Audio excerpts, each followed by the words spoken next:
if your business slows down or worse, starts to break the moment, right?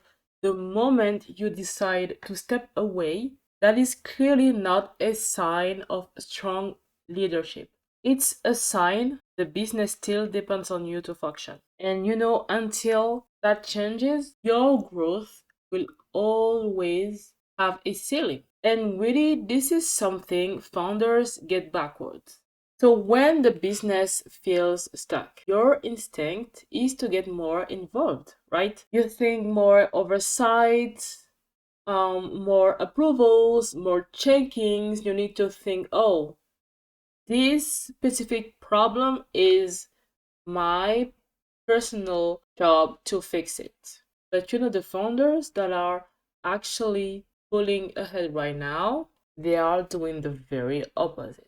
Basically, they are making themselves less necessary. And I hear you, right? You think maybe because they have checked out, but no, they've built something smart enough to run without them in the room for every little thing. And if that sounds like something you want, keep watching because I'm going to show you exactly how that shift works. So let me be direct about the real problem. Most founders, because they see some struggles, they think that it is a effort problem. They need to hustle again, they need to fix things. But really, the problem is the structure, right? Every decision still runs through you, and you think that is normal. You are the boss, you are the founder. This company started with you, right? And this is why the team checks with you before they move. This is why client issues land on your desk that shouldn't even reach your inbox. And somehow your day ends full, but nothing feels finished. Very, very frustrating, right? So let me give you a real example. Let's say you run a service business, and every proposal needs your sign off. That is the first thing. It makes sense first because you want to protect quality, margins, your brand. But what happens next? The sales team starts waiting. Deals slow down. You're fielding quick questions all day long. And your team quietly learns they don't actually own the decision. Decision is really the theme here. And this is why you don't have a sales process anymore, but you have what we call a bottleneck. And maybe actually your team is very efficient, so the team is not really slow. But their business was just never designed to make that call without you. So what's the fix? Do you need more people? Do you need better tools? Or do you need more meetings? Actually, no. If the business still depends on you, for every major decision, more people just means more coordination. So you see, more problem. More tools means more complexity, so more problem.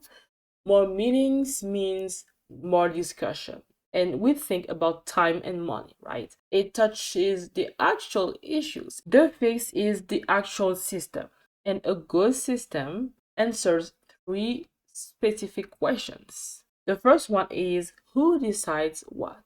Then what actually needs to be escalated? And finally, how does the business keep moving when you're not around? And that starts with making decisions visible, seeing where things stalls, spotting the questions that keep coming back to you.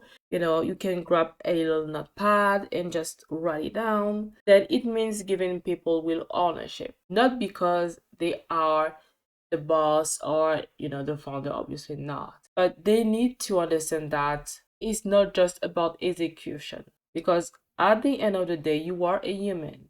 You want to take a vacation, you want to spend time with your friends, your family, you want maybe to launch a new business, or you want to go to the gym. You have personal projects, right? So your team should have the authority to make the call. And finally, it means building a simple operating rhythm. And I don't talk about just a process manual no one reads. We all know about that. But really, just a few clear rules that keep everyone aligned and moving. Now, I know some of you are thinking, well, my business is too custom for this, or my team won't follow it. I tried. I gave them trainings, courses. I gave them some documentation. Or, another one could be if I step back, quality drops because I have a special relationship with the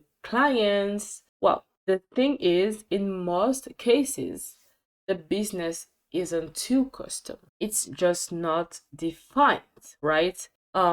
Your team doesn't need you for every decision. It doesn't make sense. They just need clarity on how to think, what matters, and when to escalate. As I told you before, quality doesn't come from being everywhere. It doesn't come from you being the firefighter, right? And actually it's very exhausting for everyone, especially for you. But it comes from building a system that makes good decision repeatable. Because basically, you know deep down that if you disappear, your business will break, okay? And instead of having a business, because it was your main goal when you built, when you created, you founded this business. You wanted to be free, and now you just have a job, a luxury job, a well-paid job, but this is a job, not a business. And this is why, you see the years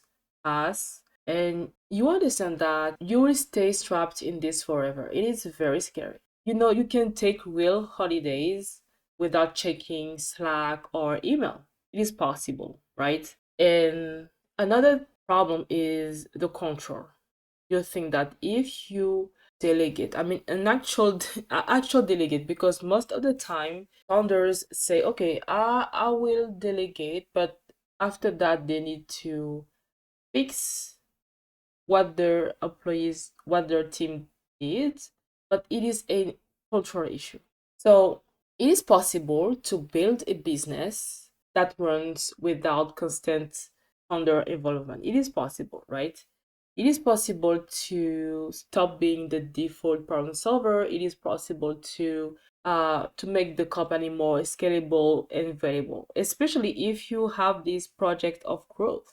And most of the time, founders are scared of growing their company because they understand that there are so many complexities, so many issues within the business. And they think, for example, or if I try to get another client, or if I tried to get a biggest contract, I won't able to handle it, neither my team. So this is how you create a plateau and you are still exhausted by your business, right? So you don't have to wait until things are broken before structuring them.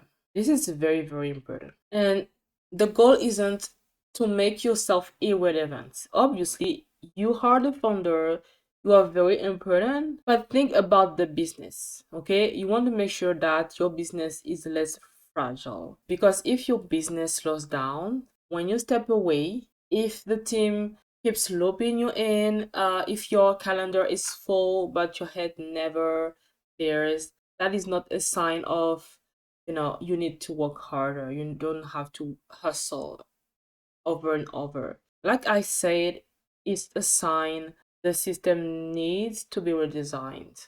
And that's exactly what I help founders do. We find where the dependency is, we clarify who owns that decisions, and we install the structure that makes the business easier, not harder to run. And if you want to see where your business is still leaning on you, you can fill out the audit form below this video, and I'll show you exactly where the bottlenecks are and what to fix first.